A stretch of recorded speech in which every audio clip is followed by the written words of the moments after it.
Hi, this is Scott Greenya from Fairfax, Vermont, also known as Scotty DeQ, and you're listening to The Barbecue Central Show.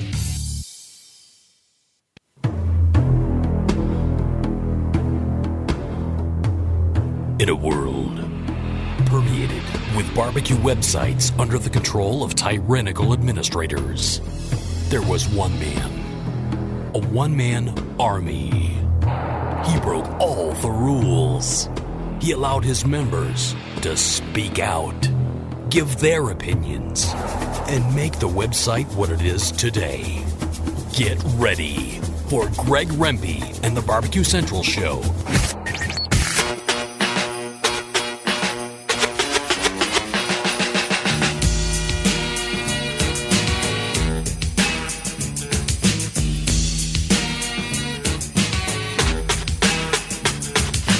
Live from Cleveland, Ohio, it's the Barbecue Central Show.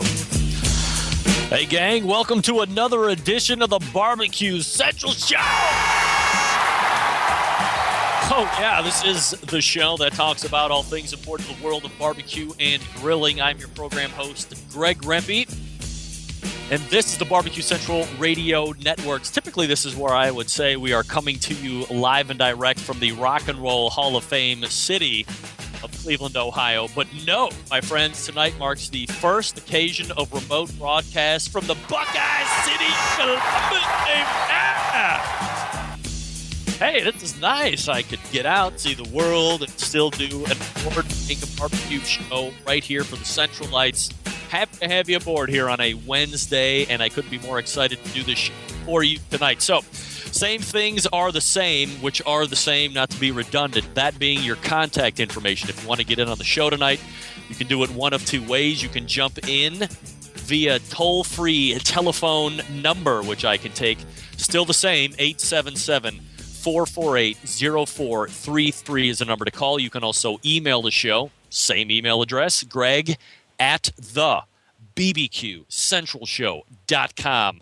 Those are the two ways to get in touch with the show. 877-448-0433 or greg@thebbqcentralshow.com. And again, coming at you live and direct from the state capital of Ohio, Columbus, home of the Ohio State Buckeyes. Great to be in the Buckeye City, baby. Great show lined up for you tonight. Maybe you think I'm on the road. I haven't put in the work. I haven't put in the effort for an outstanding live broadcast. Well, let me tell you something, my friend. You're wrong, because I have brought it strong. I've lined up two great guests for you. Who are those great guests, Greg Rempe, you might be asking yourself? Well, let me tell you something. Just happened to have, coming up next segment, an extreme professional when it comes to beef, perhaps a little bit more particular than that, artisan beef. We have friend of the show. We've had her on a couple times. It's Carrie Oliver from OliverRanch.com. She was sick and tired of crappy beef being put on people's plates, and she didn't want to have to dealing with what I refer to in the beef industry as the 1990s baseball players of beef, getting shot up on roids and Winstrol and taking amphetamines and all these other different hormones. Forget about it. Carrie Oliver had enough of that. She's like, you know what? I want to have some beef that's pure and good, and I know where it came from, and I know how it was fed and brought to slaughter and all this great stuff. And that's why she started. I'm also presently in Boston. That's why she started Oliver Ranch. She got the whole tasting package. So we'll get a little update on the business, but expressly while I'm having her on tonight, we're going to be talking about Kansas City Barbecue Society sanctioning, or perhaps better, certifying their KCBS judges, the Kansas City Barbecue Society judges. She's going to give us some insight to the class. She's going to talk about what she learned, how they're teaching the class. Look, what's the biggest thing on a recurring basis that you hear if you're a competitor? Well, when I go here, they're judging me this way. When I go there, they're judging me this way. When I'm doing it this competition, I don't feel I'm hitting the right tables. Why is that? Why not get some better insight to somebody who has taken a class, who has been taught by people who are actually put out there by KCBS to make sure that you're, what's the goal of KCBS? To have a uniform, a consistent way of When you turn in your food, it's being judged the same way, whether it's in Arkansas, whether it's in Lompoc, California, whether it's in the Rock and Roll Hall of Fame city of Cleveland, Ohio, baby. Oh, that's right. Get that big stuff out of here. There's no barbecue competitions in Cleveland, Ohio, Columbus for that matter. But they want consistency. So we'll go ahead and dig into Carrie Oliver's brain and see what the class was like, see how they taught her to taste, see if they were perhaps even not knowingly asking her or telling her to look for what the teacher's biases are when it comes to evaluating competition barbecue. Don't want to have that happen. That's one of the biggest bitches about competition barbecue. Somebody opened up a turn-in box, saw orange sauce, got freaked the F out because the sauce was orange instead of like more ketchup-colored, so they immediately start scoring down because of a personal preference, which is not supposed to happen. So we'll get more involved with Carrie Oliver coming up next segment. Look forward to that. Segment after that, good friend of the show, regular contributor to the show, founder of the Patio Daddio BBQ.com blog, John Dawson will be joining us. He's going to be sharing a couple recipes with us. He's got this great MacGyver steak recipe that he has been working on that we are going to be talking to him about. So stay tuned for that. Also, just might be chatting it up a little bit. You know, John is an expert when it comes to grilling. He's a competitive barbecue cook. So for the people that maybe aren't experiencing the thermal changes in the atmosphere as we are here in certain regions of the country, it's currently 18 degrees here in the Buckeye city of Columbus. But people that are more out west that can kind of grill and barbecue all year round, maybe somebody's looking to get into grilling. John will be able to give us some insight as to what they might be looking for when it comes to buying that first grill, or maybe they want to upgrade out of that piece of crap that they originally got because they realize they really like live fire cooking and they want to step up to something that's a little more first class, a better cooking machine, whatever you want to call it. John will give us some insight to that as well. So that'll be coming up. Third segment, John Dawson of Patio Daddio BBQ.com. Fourth segment, Free for All, hosted by Hall of Fame broadcaster, baby, Harry Carey of the Chicago Cubs, making it post-mortem visit down here to the Buckeye State. He's a big Buckeye fan from what I understand. We're going to be giving away the allotment of prizes, frog mats, wine-infused, Oakwood wine-infused products from Greenleaf Barbecue. We also have Santa Maria-style seasoning rub from El Capitan. We also have the wild game rub from Barbecue Hooks. Just completely loaded out with prizes here on the Barbecue Central show, so you want to stay tuned for that as well. Remember, you got to be listening live to win. You have to answer either sports or barbecue questions, and you have to answer each question within a 5-second time frame. Or rumor has it, Harry has a very quick trigger finger to drop the hammer and move on to the next caller, so you have something to look forward to on that. What's going on after dark? Hate to say it, gang. It's only going to be an hour show tonight. Got a lot of things going on here. Got a lot of business to attend to here in the Buckeye City, but I was able to carve out an hour of time. So, again, if you want to jump in tonight here for the first hour, if you have a question for Carrie, if you have some questions for John or some comments for me or whatever, however you want to weigh in, you can do it one of two ways. Again, that's toll-free, 877-448-0433, or you can email the show, Greg at the BBQ Central Show.com, and that's the way the show is going to play out tonight. Let me address something real quick before we head out to the first set of breaks and then bring up Carrie Oliver. I was approached a couple weeks ago. I made a side mention, more in jest than anything, but it seemed to have struck some nerves as far as me getting into that the anatomy physiology of taste. I made a mention that flavor encompasses two things. We have that olfaction. Olfaction is a fancy word for smell. Smell happens to be the only sense in our body that does not go through the medulla oblongata to get processed and then sent up to the brain for further evaluation. Smell goes right through your nose, up to the cribriform plate, hitting the olfactory nerves, and then it is evaluated directly because really it's a big sense of safety as well. Then your nose also opens up in your mouth, so when you put food in your mouth, you're tasting and you're smelling at the same time, and that, my friend,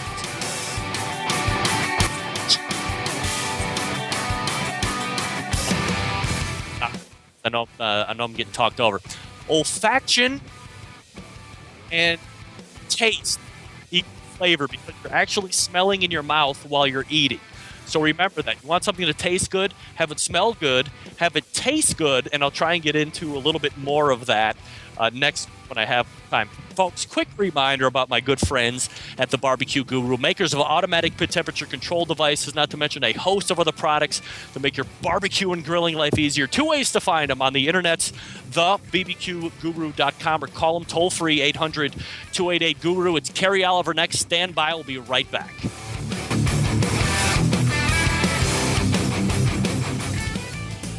Barbecue fans travel from all over the country and the world to learn the secrets of real pit barbecue from Grand Champion Pitmaster Conrad Haskins.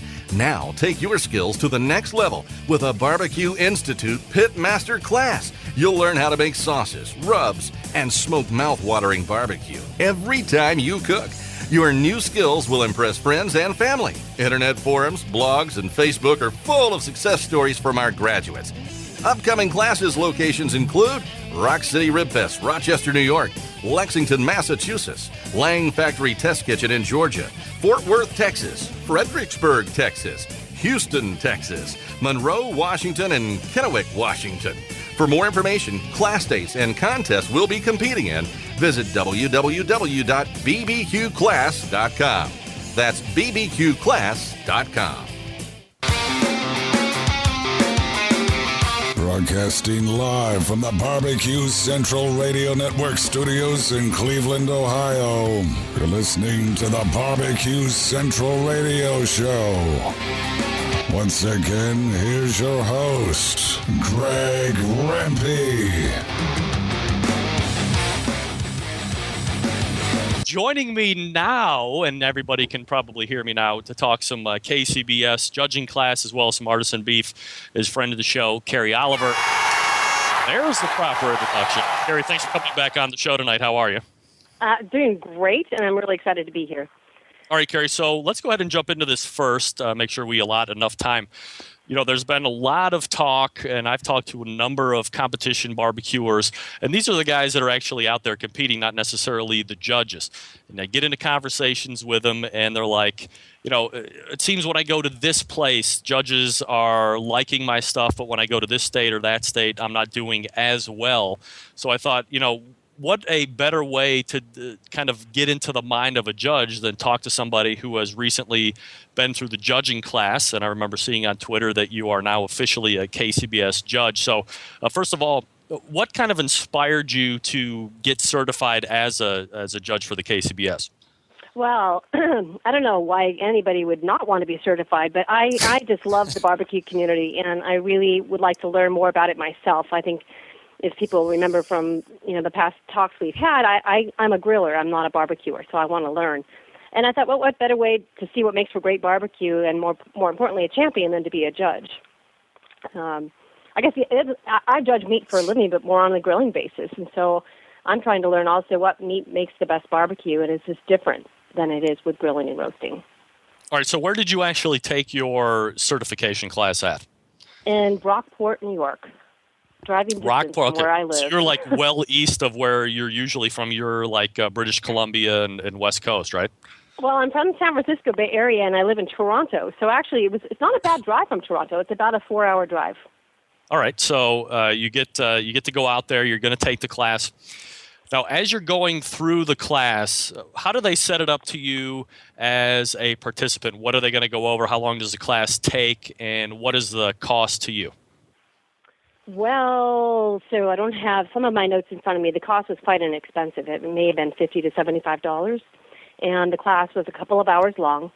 And it was going through what are the rules and regulations of the Kansas City Barbecue Society, and why they matter. And then we went through a pretty extensive tasting of the 4 categories of food. And during that tasting, we were able to share our votes with the rest of the group and sort of try to help calibrate where we were compared to other people in the room. So how does that actually work? Because I have to imagine, everybody's palate is different. And the goal, at least in my eyes, of KCBS is to provide kind of that consistent platform, no matter where you are in the country. If you participate, if you show up and pay that entry fee, that you're going to get the most consistent judging palettes versus any other sanctioning body. So how are they able to pass along what you should be looking for in taste, in tenderness, and texture to make it as, well, hopefully as consistent as it would be in San Francisco to the Midwest and then out to the East Coast? Well, that's a really good question, because I thought about the same thing as I do my beef tastings or my chicken tastings, and you made that point that people do have different taste buds and palates. So I think what they're really trying to do is set sort of a level playing field, which is that despite the fact that you may not like ribs without sauce, it doesn't matter, because just because what you like is ribs with sauce, if somebody turns in ribs without sauce, you need to look at that objectively. And so I think they do a good job in trying to help you consider the various factors as objectively as is possible. And I know that's a challenge for me that I've had. I know what my preference is, for instance, with steaks, and it's quite different than what somebody else likes. But I'm able to say what's a good steak and not a good steak, even if it's not my personal preference. So as you kind of look over the class, were there people that were vocal about, man, I know barbecue, and I'm just here to kind of show what I know versus what I'm going to be taught? Or were people fairly open? Or perhaps a better question is, did you feel that within a certain percentage of the people that were there for the class, that they were already putting up some type of personal preference against what the KCBS was trying to teach you to be a Kansas City Barbecue Society certified judge? I did not see that at all. So it's only just one class. I can't speak for the other ones, but I think people were there with an open mind. I was sitting next to some people who are on the competitive barbecue circuit themselves or want to be in it, and there are people like me who, are there just trying to learn how the meat tastes. One thing I will say, just kind of as an aside, it's a great place for single women. The class was it was all men. I'm thinking, wow, I bet I have some single friends who would like to come to this. A lot of meat there, right, Carrie? A lot of meat there. Right. But no, I didn't get any bias. I a couple of times where we were sharing our scores, my scores were different than others, and that was interesting. And a lot of I would say the hardest criteria amongst the three is texture. I think that's where people have really distinct differences of opinion about what makes for a great texture. And I would like to personally go to, and be a judge, especially with some experienced judges, in some competitions, so I can sort of learn what the expectation is. But that to me is the part that's hardest for people to be objective about. Some people like soft meat, some people like chew.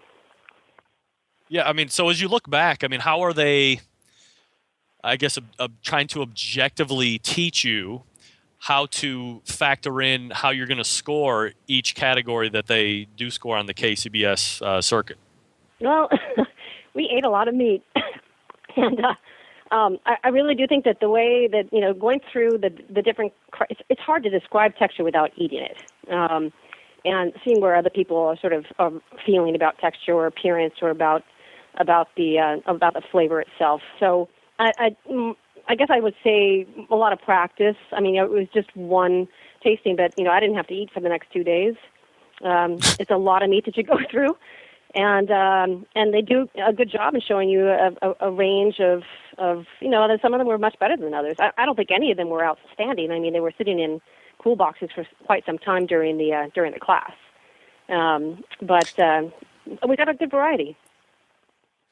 One of the things that I wonder, Carrie, is when you're in this class, do they make specific mention, or do they perhaps try and steer away from, quote unquote, the successful flavor profiles? Because when I talk to these competition teams, one of the things that I'm always mentioning is, you see the teams that are winning, they're putting on classes.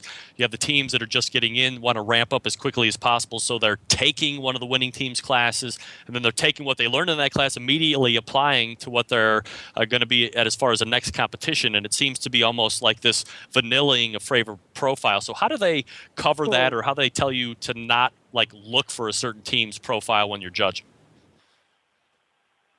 Wow. I don't know. I mean, I guess I don't know. I mean, what I remember from the conversation about the rules and regulations was making sure that that nobody was marking the meat, that there was no signature that would give you from a visual cue perspective whose meat it was. So to trying to make it double blind, I thought that goes a long ways towards neutralizing some of those types of. When I taste beef, if I know who the farm is, I have a particular bias that goes in, and so I always try to set it up so I have no idea what I'm tasting. So I think that's probably the best methodology for that. But tell me a bit more about what you're hearing from people, and do you think that there is a skew that's sort of developing, or? Well, I think because there is, you have the teams out there. I'm not saying it's a cash grab by any stretch of the imagination, but look, I mean, if you have the ability to make revenue, profit is not a dirty word to me. I'm a businessman, of course. So if you have a winning team that is putting on a class, and I'm a participant taking that class, if they're winning and they're showing everything that they're using, why wouldn't I just go ahead and take everything that they're using and the procedures that they're doing? Obviously, there's going to be some type of disconnect because maybe I haven't cooked like that all the time. But I guess the popular thought recently is if I can replicate what's winning, it's going to be a better chance at least winning a category, recouping some type of money in order to make up for that expense that I'm laying out for a weekend. I do remember Ken actually giving some examples of how patterns have changed over time. So that different, I'm going to say the word style, I'm not really sure that's the right word, but for instance, I know he gave a great example of pulled pork or something and the way it was actually served. And then everybody started doing that. And so you have to keep innovating in order to continually be ahead of the curve. So I would expect personally to see that happen if people did start gravitating around the same flavor profile and textures in presentations. Then if I were a competitor, I'd be looking to do something different in order to win and break through that pack. Does that resonate to competitive barbecuers, do you think? Or I think that you definitely want to be setting yourself apart. I think where some of the concern is if it's winning, you don't want to stretch too far away from what's winning because obviously that could put you at a disadvantage. Of course, that's probably a different discussion for a different day. We're talking with Carrie Oliver from Oliver Ranch. Carrie, a couple minutes left, and I certainly appreciate your insight here on the judging thing, and I don't want to just kind of get away from that abruptly, but I do want to give you a few minutes of time at least to talk about Oliver Ranch and the beef tastings and kind of get a little follow-up as to our conversation in the past. How's the company going? How are the beef tastings going, and what's new with Oliver Ranch? Well, the tastings are going great, and I continue to do them. I just did one in the San Francisco Bay Area with Jane, who I know is listening because I tipped her off to the show, and we got four different beefs. So what I do is I actually go around the country and actually North America, also in Canada, and I host live tastings where we have the same cut of meat from 4 different farms, and then I have the Oliver Ranch Company, which is an online marketplace. And since I can't be everywhere, it allows people to order a steak tasting kit so they can have a tasting in their own home. So things are going well. We continue to get more traction, especially on the live tastings. And lots of farmers and ranchers and butchers are coming to me because I have a new site that you may not know about called the ArtisanBeefInstitute.com. And I rate and provide tasting notes for beefs from specific farms. So that people awesome. know so that's kind of a new site. You said ArtisanBeefTastings.com? ArtisanBeefInstitute.com. Oh, okay. So it's kind of like, Robert Parker or other people rate the wines or people rate beers, and they give you tasting notes so you have an idea what it tastes like before you buy it. And that's what I'm doing for meat ranchers. All right, and then, of course, if anybody wants to go ahead and head on over to OliverRanch.com, you still have those home beef tasting kits that people can go ahead and order up. And instead of having a wine tasting, or perhaps in conjunction with a wine tasting party, you can pair it up with wine tasting and beef tasting party, I would imagine. Yeah, absolutely. It's as much fun, if not more fun, I think, than a wine tasting. And so if, let's say, ribeye is your favorite cut, we'll sell you one ribeye from 4 different ranchers. It comes with a tasting guide, which has 3 criteria, just like the KCBS, although the criteria are different for tasting the meat when it's just been grilled with salt alone. It's a heck of a lot of fun. It's a great holiday gift. And, that's right. Excellent holiday gift. And I should mention that just today I have a if people buy a certain amount, so $200 or more, and they all ship to one location, they'll get 50% more free. 50% more free. All right. Well, So that's if you buy 200, you get $100 of free meat. Yeah, that's right. I mean, that's wonderful. So again, we're talking with Carrie Oliver. She is the founder and owner of Oliver Ranch and that website, oliverranch.com. And then, of course, the artisanbeefinstitute.com. As she said, kind of like a Robert Parker thing. If you're a wine snob, you want to get some beef reviews. Carrie's certainly the palate to do that. And again, if you order a $200 or more on a tasting pack, you get 50% more free. Carrie, I always appreciate the time and especially the insight to that KCBS judging class. We'll look for you again soon. Yeah, thank you so much, and I can't wait to be a judge and learn more. All right, Carrie, thanks for coming on tonight. There she is. Yeah, you got to hate when you know what the problem with remote access is? You can hang up on yourself. I hated myself, so I hung up on myself. All right, that was Carrie Oliver, by the way, in case you don't recall that. Carrie Oliver is oliverranch.com in case you want to jump over there and take advantage. If you order $200 or more of awesome beef, you get 50% more free. So that's $100 of free beef. Doesn't get any better than that. Forget about it.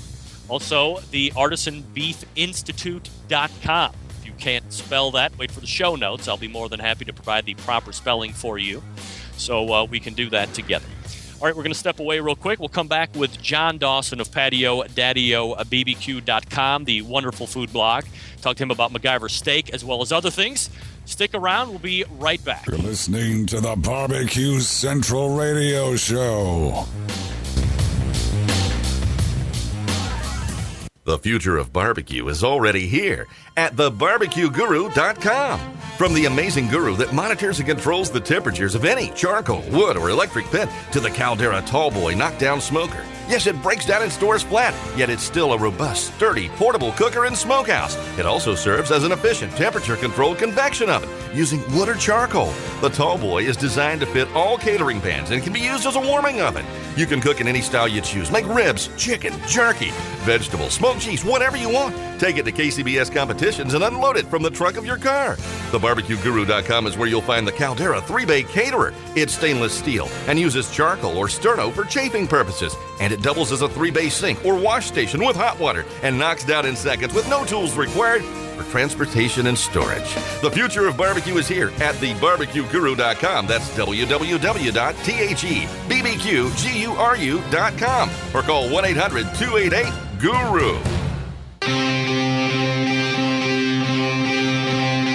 Get in the smoke. Call 877-448-0433 to get on the air. Now, here's your host, Greg Rempe.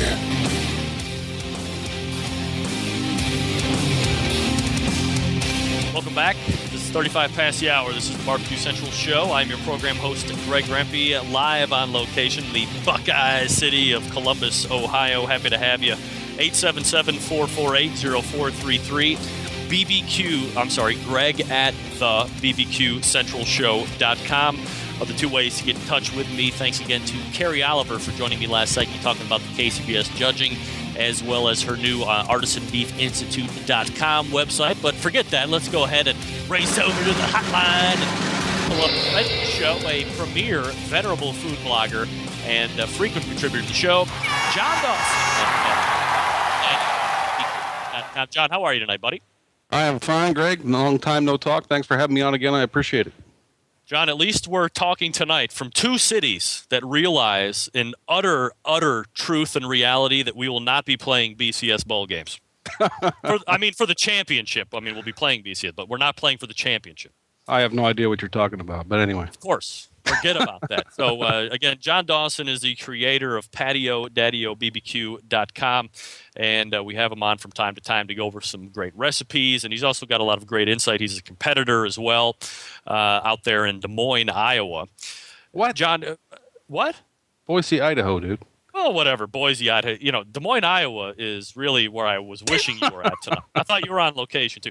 Boise, Idaho, a veritable hotbed of competition, barbecue, and grilling. John, first thing is first. I love your recipes. You're constantly in there. Before we get into one of the recipes I wanted to talk about, as a guy who, not necessarily makes a living, but has your internet presence online for recipes, I'm always marveled by the cookbook authors and these food, but how are you coming up with these recipes? Where does the creativity kind of spawn, and you're able to kind of keep coming up with something new to put up there and post on your blog to keep it fresh? Well, actually, that's a very good question, and the short and easy answer is I have no idea. They just kind of come to me. I know that sounds kind of cheesy, but that's actually how it happens. I mean, one of the most recent recipes is a classic example. I posted a panini-style muffaletta. I was on my way home from work. The girls were out caroling with the Girl Scouts. I needed to come up with something to feed them, and I always try to kind of go outside the box a little bit, probably to a fault. And I just happened to recall a recipe I'd seen Chef Ann Burrell do on Food Network on video online. And so I just kind of took that as a starting point of inspiration. And I literally, as my blog post talks about, I walk through the aisles of the store, and the recipe literally just kind of takes on a life of its own and kind of develops itself as I go. And so I get inspiration online. I get it on TV. I get it through cookbooks. Just all kinds of places where I get inspiration. And then my brain just kind of takes over from there. So that's probably about the best answer I can give you. John Dawson from PatioDaddyOBBQ.com joining us now. John, as the recipe is kind of organically growing within you, and perhaps this is a better way of looking at it. When I'm walking down the aisles of a grocery store, it never occurs to me that if I'm looking at something that this could be the beginning of a recipe.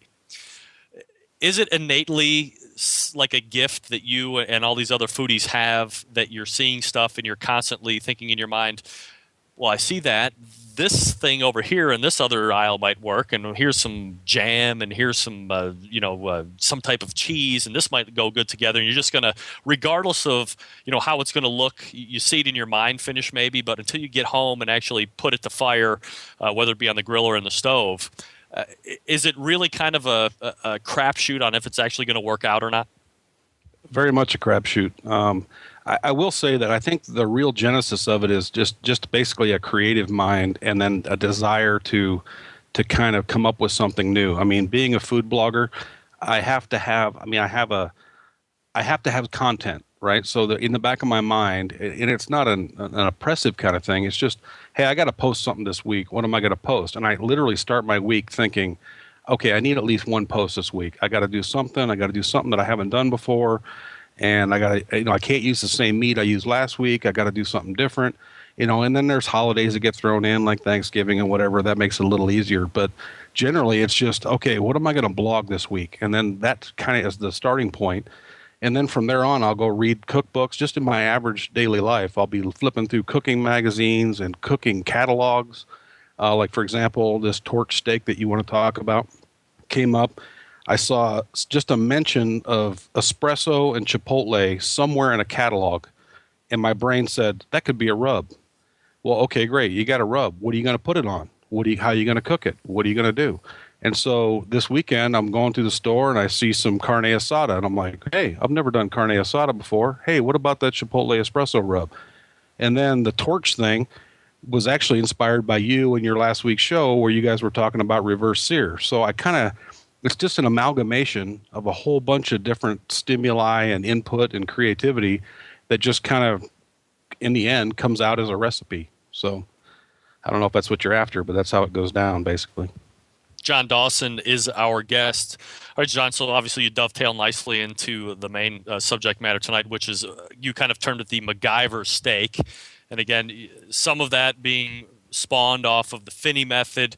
I don't know if that's technically the correct term, but it's the term I live by, or the reverse sear method. So give us kind of an idea or a breakdown of what the recipe entails, more or less, and we'll kind of break it down from there. Okay, well, as I alluded to, I had been inspired by this chipotle espresso combination, and I'm always about different flavor combinations. So I thought, well, what can I do to make this a rub? So it's a really simple rub. It's just got dark brown sugar, some kosher salt, some instant espresso, and various kinds of chilies in it, ancho and chipotle and some cumin. And then, like I said, the next thing is, okay, what are you going to put it on? Well, I had never done carne asada, so I thought, okay, what if I got this stuff And then I remembered something about Alton Brown doing dry aging. And I thought, okay, well, these are really thin steaks, so I can do a really quick dry age on them. So I took his process where he just basically puts them on a rack, covers them with paper towels, and lets them dry age. So I rubbed them first, put them on a rack, dry aged them, and then I literally cooked them I put them in the oven just long enough to take the chill off of them. And then I cooked them with a torch right on my cooktop. And chopped it up and made soft tacos out of it. The family went nuts. And then I thought, okay, well, this is a great rub. I wonder how it would be on a steak. So the next day I'm in the store, and what do I see? I see these little 5-ounce, pre-cut, pre-bacon wrapped, 5-ounce Angus tenderloin steaks. Hey, I wonder how those will work. It was like $8 for 2 of them. I grabbed them, threw them in the basket, went home. Did the same process on them, except I put them in the oven, got them up to 125 at 170 degrees, and then I just torched the living daylights out of them, which is what you can see on the Barbecue Brethren site, and tried it. And that's where a failure came in, because the same rub that worked great on a little 1/4-inch thick piece of round steak just was way too overpowering on a dainty 5-ounce tenderloin. It was just too much of a bold flavor for that kind of dainty of a steak. It doesn't have a lot of beefy flavor to it. So lesson learned, works great on beefy steaks, not so good on wimpy steaks. So it was just I haven't even put it up on my blog yet because it was literally just an experiment. And the good folks over at the Barbecue Brethren were always great about giving you honest feedback and constructive feedback. So I threw it up there, and the rest is kind of history. So it's kind of a work in progress. I won't even call it a recipe at this point.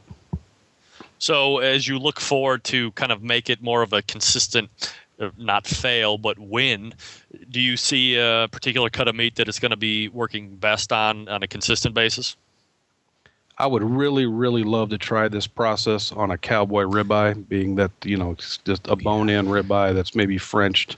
Looks like a big like some people call them tomahawk steaks. I would really like to try it on that. And what's really cool about the rub is several people have asked me, so what's the rub taste like? Well, the cool thing is even though I cooked it in an oven and then with a torch, it tastes like I took it off a grill. So I don't know if it was just a combination of this, 2,000 degrees or whatever it is of flame, and then the espresso and the caramelized sugar, or what it was. But you literally couldn't tell that I didn't take it off of a grill. I mean, it had that grilled, smoky outdoor flavor to it. So it was kind of a success wrapped in a failure, if you will. So right. When will you be testing the cowboy or the French ribeye or the tomahawk steak? We need to know. We need to know. I might actually burn one of those this weekend. I've got a post that I've got to do. I'm going to be doing a. I don't know if you've seen my head-to-head comparison of the old blue bag Kingsford and the new. Well, I'm doing one with the competition versus the blue bag side by side. So I got to get that shot and posted. But after that, maybe this weekend. Who knows? It just depends on where the inspiration leads me. Got to be led, and of course the leading online food blogger when it comes to barbecue and grilling, no doubt, is grillgirl.com. But second to that, John Dawson in Boise, Idaho. Again, his website, patiodaddiobbq.com. John, always appreciate the time, and especially this particular recipe. I'm sure there's a lot of people interested to try it out, especially those that have torches, because we love. Inherently, the barbecue and the grilling guys were pyros, right, at heart? Oh, of course. That's right. So check John out. Fire hot, meat good. I mean, that's all. Fire hot, meat good. That's right. I mean, it's like doctor's prescription. So, John, again, I always appreciate you coming on tonight, and we'll look for you again soon, buddy. I appreciate it. Hey, you too. Take care, bud. All right, there he is. It's John Dawson, patiodaddiobbq.com. Careful not to hang up on myself this time, ladies and gentlemen, and I believe that particular request was a raging success. You can find John's blog again at patiodaddiobbq.com. It's a fabulous website, so if you're into the whole outdoor live fire grilling thing, he's the guy to go to. One of the foremost authorities lining up big names and big sponsorships and all that stuff. He's certainly a rising star out there in the blogosphere, so check him out. It's John Dawson, friend of the show. We're going to come back with a 4-segment free-for-all, ladies and gentlemen, 877-448-0433. For your chance to win. Stick around. Be right back. You're listening to the Barbecue Central Radio Show. Forget going from site to site to get all of your barbecue and grilling supplies and make your first and final stop at fredsmusicandbarbecue.com. In the market for a new barbecue pit, we have all the big name brands like Big Green Egg and more. As a matter of fact, Fred's is staffed by eggheads and carries all the parts and egg accessories for the Big Green Egg. More of a pellet head, you say? Fred's is the pellet grill superstore with grills in stock from Traeger, Green Mountain, and Country Smokers from Louisiana Grills. Fred's also carries smokers from Cook Shack, Bradley, and Weber, as well as a full line of charcoal grills. And once you're outfitted with your new smoker or grill, you'll find absolutely everything you need to make your barbecue or grilling experience a success. Fred is also the creator and distributor of Tasty Licks barbecue products, including their great line of rubs, spices, and sauces. You gotta try them. And you can also get your hands on a full lineup of marinades, accessories, lump charcoal, wood chips, pellets, chunks, and even the great grilling tools from Stephen Reichlin of Barbecue U fame. Check out Fred on the web at fredsmusicandbarbecue.com or check out their fully stocked showroom in beautiful Shillington, PA. Introducing Cosmos Q. Cosmos Q injections and marinades use only the finest ingredients, and they mix easily, never clotting or caking. From our beef injection to our pork injection, you're guaranteed to wow your friends, family, and judges. And don't forget to check out our Cosmos Chicken Soak for that moist and tender chicken you're gonna love. And don't forget about Cosmo's new pork soak and rubs. You can find us at cosmosq.com and select retailers across the nation. For quality injections, marinades, and rubs, it's Cosmos Q.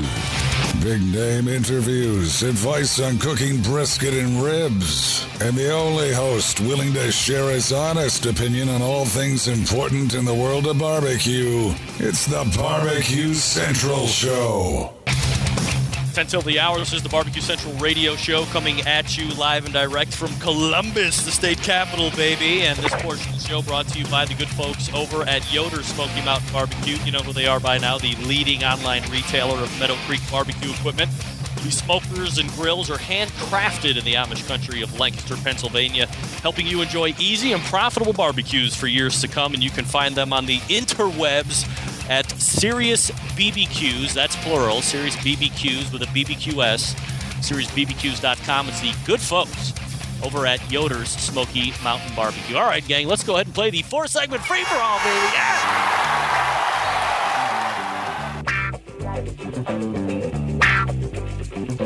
Hey, everybody, Harry Carey here. So happy to have you. I mean, Wednesday here in Columbus, I'm happy to make it. I came in from Chicago just about 25 minutes ago at the Super Suite here at the Crowd Plaza.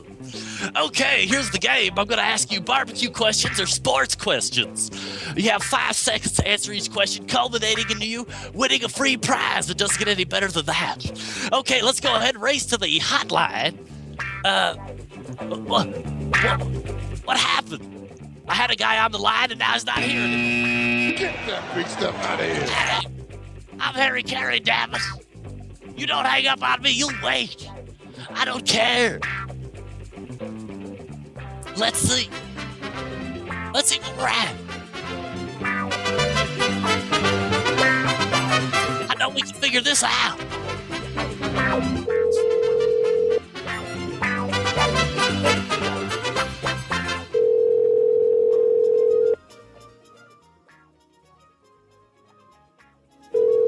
Here we go.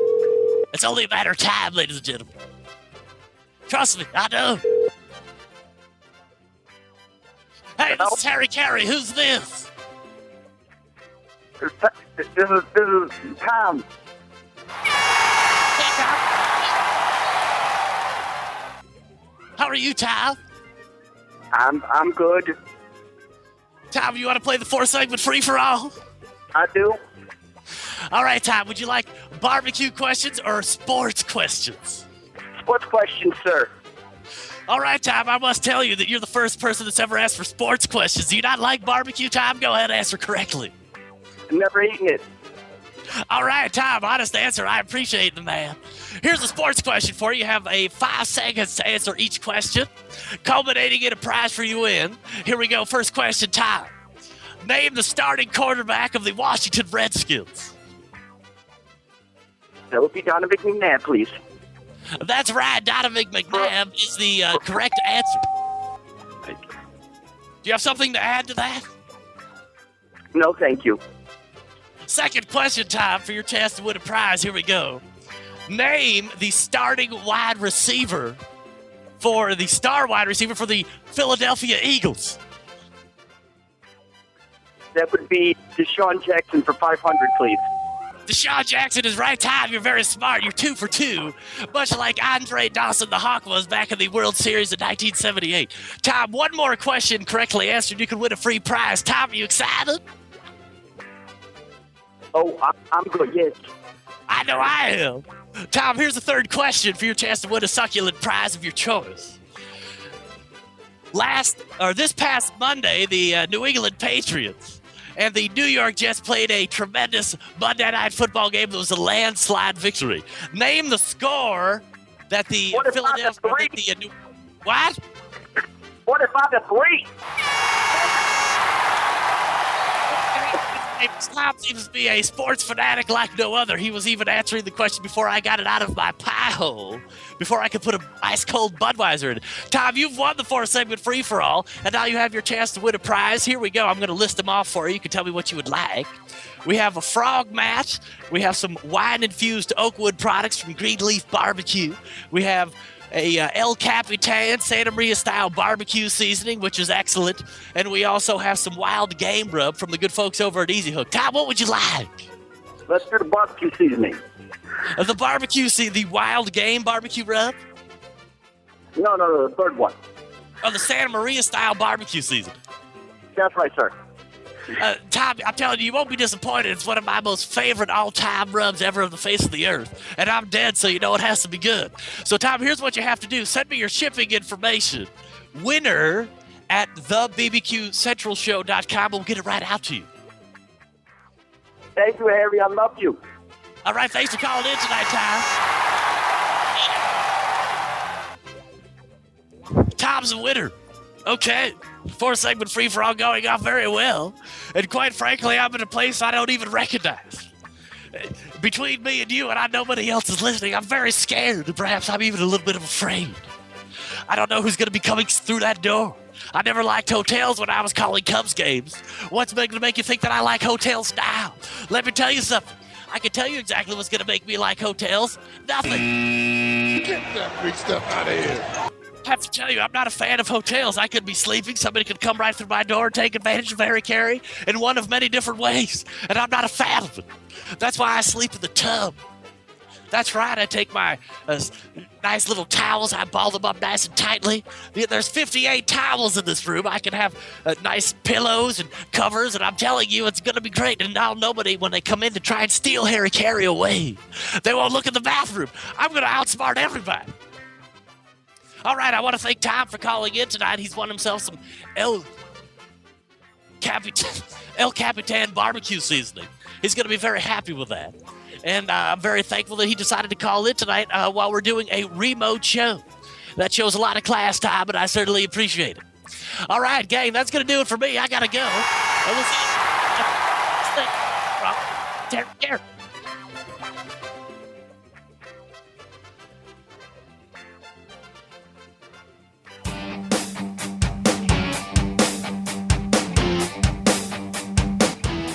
All right, there he is, my good friend Harry Carey, hosting the good 4-segment free-for-all. Looks like we got a winner, man. Things are going very well here on remote, which gives me hope, which gives me great pleasure in thinking that we'll be able to actually do this again next week when I am back down for business here in C-Bus. So be sure to join me for that show. I want to thank my guests tonight.